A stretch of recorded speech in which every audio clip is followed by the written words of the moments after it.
Alright you guys, welcome back once again to the channel. I'm Roger, and you're watching Speed Artist Reacts.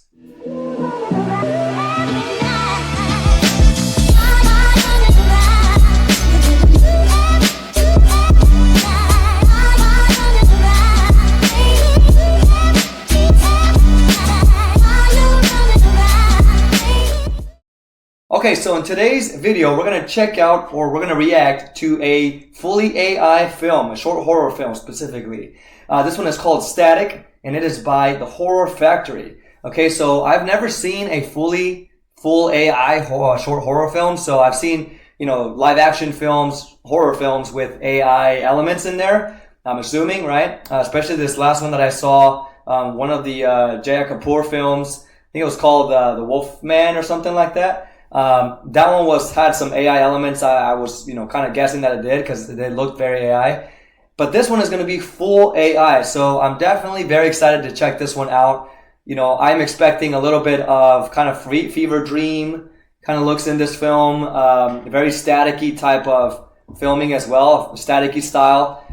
If you guys want to check out this short horror film on your own, you can click on the link in the description down below the video. If not, you can watch me react to it and I can give you guys my thoughts right after the video. So let's go ahead and jump in. Let's get scared.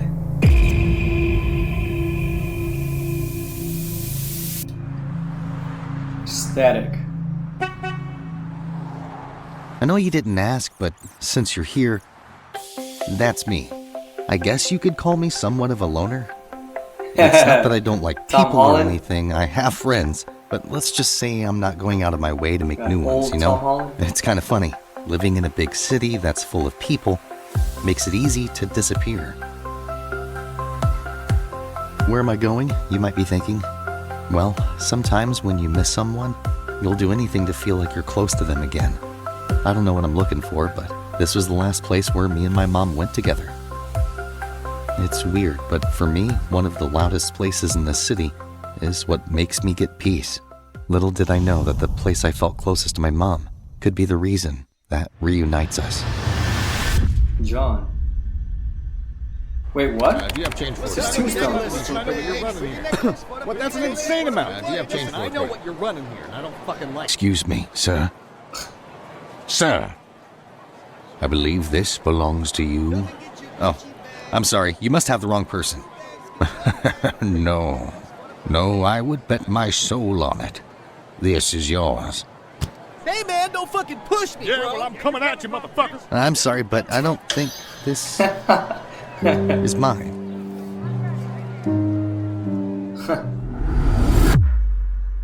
Gave him an old radio? What a piece of crap this thing is.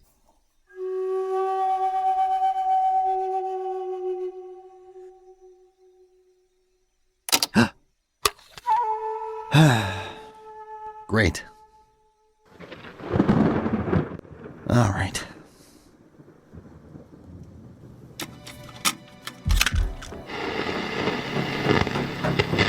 It's got some weird scripture on it, huh? Set? We are now about to begin phase 2. Our ceremonial candle has just successfully been snuffed out. So, Daniel will begin the incantation. In sibilo tenebrarum invocote. Daemonium spiritus. Hello? What's up, shitface? Ha ha. Hey, we missed you earlier, man. I just had a feeling you'd bitch out like always. Yeah, well, I was busy with some stuff. Uh-huh. Cap! I call capital Cap on your ass! Let me ask you a question. Where did you go? Because you certainly weren't at your apartment. You came by my apartment? I know I called you shitface a second ago, but I think that's giving you too much credit. Remember? Me, you, Oh my Jessica, God! Rose, nothing? Anything? Remember we were celebrating, I got fired, and you said you'd get absolutely plastered with me? Anything? Ah, shit. That's right. Fuck, Mike, I'm sorry, man. Look, I've had a weird day, and I was thinking we were doing that this weekend. It's Wednesday. Yeah, I should really get some help, shouldn't I, huh? Well, maybe it's for the best. I decided to lay low, too. Besides, this Antiques Roadshow is blowing my fucking mind right now. Funny you mention antiques. Some random crazy hobo gave me this useless radio. I tried to give it back to him, but he just sort of vanished. Random question, did it storm by you at all? No, all clear on my side of the pond. Actually, I think it was one of the better nights we've had in a while. Why? You get something? You're like 2 miles away, so I'd be shocked if you did. And did I just hear you say something about a crazy hobo handing you a radio and disappearing? Yeah. That's creepy, dude. So there was this cassette inside the radio, right? Of course. And it has these weird symbols on it. I finally got this piece of crap to start playing it, and it's just some guy speaking in tongues, like a seance or something. The dude's standing outside his house. I want you to do something for me. What? Play the tape. What? No!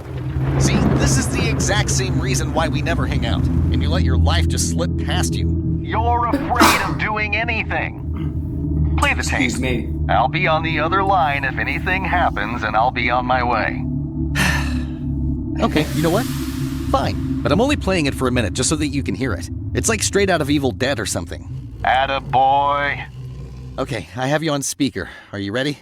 What? Just Why's his play the face damn changing constantly? Okay. 3, That was 2, weird. 1. John? It's a whole different guy now.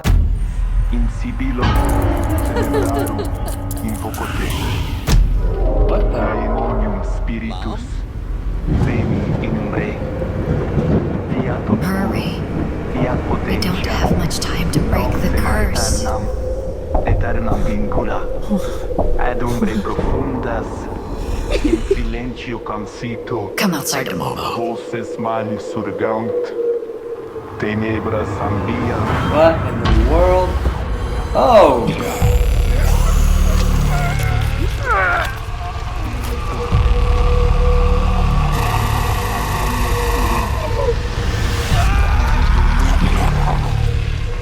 Oh my god! In abyssum aeternam. Become young again? Maleficum silentium. What? Mystica potentia. Obscura dominatio. Intrusum mystica potentia. Dominatio. Just squished Tom Holland's head.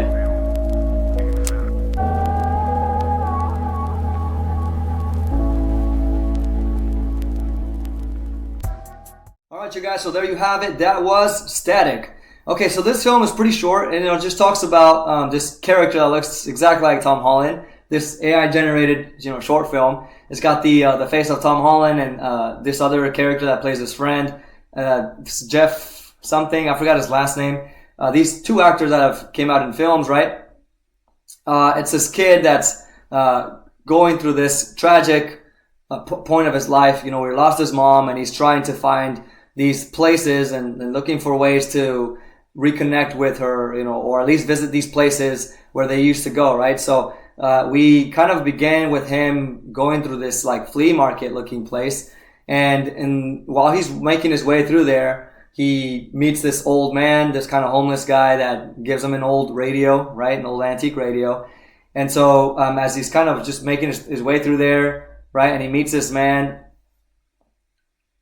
And so as he's telling this old man, like, hey, this isn't mine. You must have me confused for somebody else. The old man is like, no, I'm very much certain this is yours. I put my soul on it, right? Which was already a red flag. I would have definitely not taken that radio. I would have walked away immediately. But of course, we need a good plot, right? So the Tom Holland character, I forgot what his name was. He takes it. I'm just gonna call him Tom Holland because it looks like Tom Holland. Now, even though his face changes through the film, right? That's how AI works. It's like the face morphs into another person all of a sudden, like a dream, right? It's crazy. If I can compare anything to AI, it's like a dream, or AI compare it to a dream. It feels like that, as everything is warping and changing. It's very unpredictable. But anyway, this character eventually takes this radio home, and he calls his friend, telling him that there's that he got this radio from this old man. And that, also mentions that it's raining where he is located. And he goes, did you get any rain where you're located? And the friend says, no, the friend played by Jeff, or at least that looks like Jeff, the character's, the actor's name. I forget his last name again, but that's his friend. And so he's telling him, hey, like, you should actually play the cassette that was in this radio. because we know that when Tom Holland's character brings in this radio, he finds a cassette in there, which he doesn't play until after he calls his friend, right? So his friend encourages him to play this tape, and then he plays it, and then this unleashes some kind of evil, right?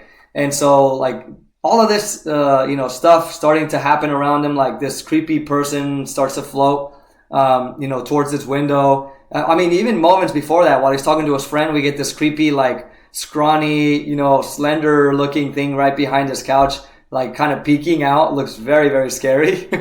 But yeah, like later on, we see this like creepy woman, knocking on his window or something, and then he walks to it. And so as the shots change in this film, the face of this woman changes. It becomes old, then it becomes young, then it's old, then it looks like him, like a zombie kind of version, and then again it's a young woman. So it's crazy. This is exactly like a dream, which is like totally throws me off, but it works well. It works really well with these stories. So as he's communicating with this thing outside his window. It tells him, hey, open the window, right? Step outside or whatever. And so, of course, he does. And as soon as he opens his window, this thing just floats towards him and just brings him up into the sky or something. And then totally crushes Tom Holland's character, which was like, what? That was very, very disturbing. But we see his face just started to bleed out, and then it's just continues to disappear. Almost like it's dissolving him or something. And then now all this blood drips down, and this homeless guy that he ran into earlier, I guess was never a human, right? Because we have found out earlier in the story that after we handed him the radio, he totally disappeared, right? So now he's came back in that night, and he's kind of floating up, sort of raising his arms up from below and expecting this blood that's dripping down from Tom Holland's character to fall on him. And so we realize that as soon as this blood hits him, it de-ages him, and he becomes younger, right? This is kind of what I was understanding from this film. And pretty much that's the end of the film. I think that this was, the whole imagery here definitely fit the narration of the story, the element of horror, because it was very, we got some static, like the title of the film. We got some static in the beginning of the film there. But the AI itself is even if it's trying to be non-horror, it's just being something else, it looks very disturbing in a lot of ways. It's obviously unnatural, the movements that it has, even though it can create humans and monsters and cities and whatever else. Very, very nice, finely detailed and smooth. It's still, you can see that there's a lot of defects in this AI type thing, and this the way AI works. So when it comes to movement, especially, so all of these things that were happening in the film here, it really worked. It really created this disturbing, unsettling horror, type of feeling, and I think it really, really worked well. I wouldn't say it was so scary where I jumped off my chair or something like that, or I was like, oh, like I do in some of the films. But I would say it was a really nice story. It was a good horror story to tell during a rainy night. Really, really works well. I mean, I would even like to have. I would like to check out more videos like this where it's still imagery kind of moving and warping as a narration is happening. I think this really worked well. If there was no narration, it wouldn't have worked. I think just the dialogue by itself would have been kind of weird. It would have felt flat because you can see the mouth of the people. They don't move. I'm making gestures with my hands, but it doesn't move naturally, right? So it would have kept throwing me off. It just wouldn't have worked. And we can see that the dialogue is AI generated as well, right? I don't think it's real people talking because it feels very robotic, emotionless. It has no emotion to the voices. So, definitely AI generated mostly not mostly, everything, right? So I'm glad that the narration was going on. That definitely completed the story. But anyway, you guys, I really like this one. I had a good time, and I think AI has a long way to go still. I think it's creating a lot of opportunities for artists out there who really can't create, or who are trying to maybe create a project of their own and they don't have ways to do it. They could just use AI now. So it's not like it's easy work, but it's already there, available to the public in a lot of ways. So, I think this is great. This is very beneficial to a lot of people. But of course, I know I still appreciate animators. I still appreciate artists out there who can create imagery just like AI or even better, you know? So anyway, you guys, thank you so much for watching with me. Those are my thoughts. What did you think about the film? You know, what did you think about the whole like AI overall, like just a film being fully AI? What did you think about that? Let me know down below in the comments, you guys. And if you like this video, go ahead and share it. Go ahead and leave a like on that. Make sure to hit the thumbs up button on there. And don't forget to subscribe down below the video, you guys, if you are enjoying the channel. Thank you all for watching. Take care of yourselves. Peace.